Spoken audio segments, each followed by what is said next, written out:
నమస్తే. నేను మీ శ్రీకాంత్ యాదవ్. దాదాపు గత 2-2.5 నెలల నుండి 3 సార్లు ఈ ఇన్సిడెంట్లు జరగడం జరిగింది. నిన్న 2 ఇంక్లైన్ 30L 3 సిమ్ దగ్గర రూఫ్ కింద పడి 3 కార్మికులు తీవ్రంగా గాయపడ్డారు. నేను దేని గురించి చెప్తున్నానో మీకు అర్థమయ్యింది.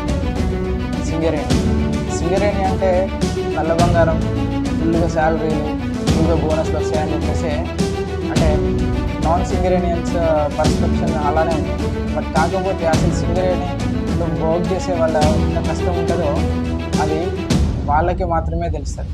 వాళ్ళు వాటిలోకి వెళ్ళాలంటే మళ్ళీ తర్వాత నమ్మకం లేదు అనుకుంటారంటే ఇట్లాంటి ఇన్సిడెంట్లు చూడడం వల్ల గత 2.5 ఇది 3వ ఇన్సిడెంట్ జరిగేది ఏంటంటే మళ్ళీ జరగడం నిన్న జరిగింది.